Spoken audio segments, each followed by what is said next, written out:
प्रयागराज के महाकुंभ में साधुओं, नागा सन्यासियों और श्रद्धालुओं की अपार भीड़ के बीच एक ऐसी घटना घटी जिसने सभी को चौंका दिया। यह एक पुनर्मिलन की कहानी थी, लेकिन साथ ही यह सन्यासी जीवन के रहस्यों पर भी एक प्रश्न चिन्ह खड़ा कर गई।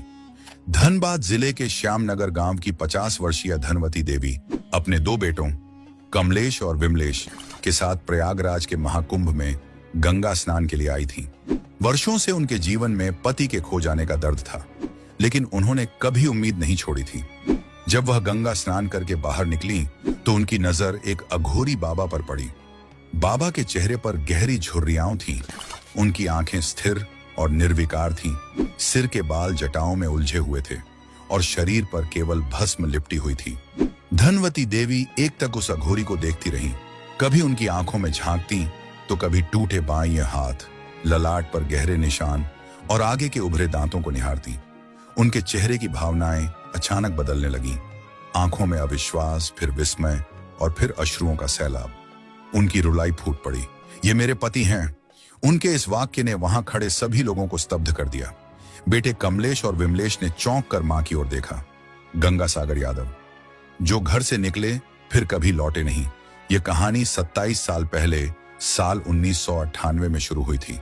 धनवती के पति गंगा सागर यादव, जो कि पशु व्यापारी थे, अपने छोटे भाई की शादी की तैयारियों में व्यस्त थे। शादी से कुछ दिन पहले ही वह अचानक घर से निकले और फिर कभी लौटे नहीं।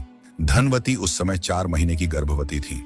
पहले कुछ दिनों तक परिवार को लगा कि वह किसी व्यापारिक यात्रा पर गए होंगे, लेकिन जब वह हफ्तों तक नहीं लौटे तो चिंता बढ़ने लगी।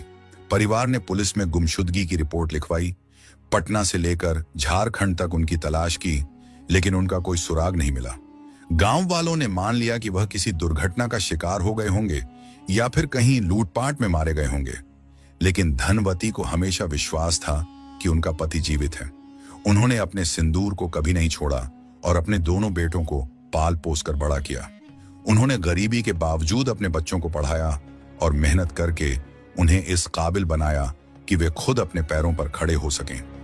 26 जनवरी 2025 को श्यामनगर के कुछ ग्रामीण महाकुंभ में आए हुए थे। वहीं उन्होंने एक अघोरी बाबा को देखा, जिसकी शक्ल गंगा सागर यादव से मिलती जुलती थी। उन्होंने ध्यान से देखा तो पाया कि राजकुमार, जो गंगा सागर का बचपन का दोस्त था और उनके साथ ही गायब हुआ था, उससे भी यह बाबा काफी मेल खाते थे। गांव वालों ने तुरंत बाबा की तस्वीर खींचकर श्यामनगर भेजी। जहां धनवती ने जब उसे देखा तो वह स्तब्ध रह गईं।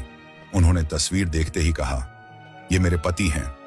धनवती अपने बेटों के साथ प्रयागराज पहुंची। जब उन्होंने उस अघोरी बाबा को सामने देखा तो उन्होंने उसके शरीर के निशान गिनाने शुरू कर दिए।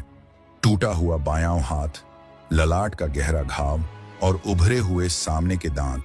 बेटे कमलेश ने आगे बढ़कर कहा, बाबा घर चलो। लेकिन अघोरी बाबा ने मौन रहते हुए केवल इतना कहा, मेरे कानों में अब सिर्फ महादेव की आवाज गूंजती है। मामला और भी गंभीर तब हो गया जब एक अन्य महिला सामने आई और खुद को बाबा की पत्नी बताते हुए धनवती को धमकाने लगी। अघोरी बाबा ने अपने पुराने जीवन को पहचानने से इनकार कर दिया और कहा कि वह काशी से हैं और उनका इस परिवार से कोई लेना देना नहीं है। उन्होंने कहा, संसार का हर रिश्ता एक माया है। मैं अब किसी का पति, किसी का पिता नहीं। लेकिन धनवती अपने विश्वास पर अडिग रही। उन्होंने कहा कि यदि बाबा गंगा सागर नहीं है तो वह डीएनए टेस्ट करवाने के लिए तैयार है। धनवती ने गंगा सागर यादव के शरीर के विशेष निशान बताए, जो अघोरी बाबा से मेल खाते थे। श्यामनगर के कई लोगों ने भी इस बाबा और लापता राजकुमार की शक्ल में समानता पाई। 27 साल तक एक स्त्री ने अपने पति के लौटने का विश्वास बनाए रखा। यह अपने आप में एक भावनात्मक और प्रेरणादायक बात थी। यह सवाल उठता है कि क्या संयोग से कोई व्यक्ति 27 साल बाद इतनी सटीक पहचान रख सकता है? क्या सन्यासी बनने का मतलब यह है कि कोई अपने पुराने जीवन को पूरी तरह त्याग सकता है, भले ही उसका परिवार उसे खोज रहा हो? यह घटना सिर्फ एक पुनर्मिलन की कहानी नहीं, बल्कि एक स्त्री के अडिग विश्वास और रहस्यों से भरे सन्यासी जीवन पर एक प्रश्न चिन्ह भी है। क्या यह अघोरी सच में गंगा सागर यादव है?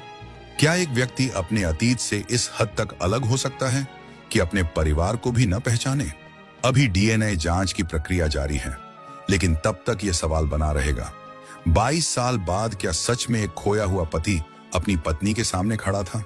और दोस्तों, आपको क्या लगता है कमेंट बॉक्स में जरूर बताना।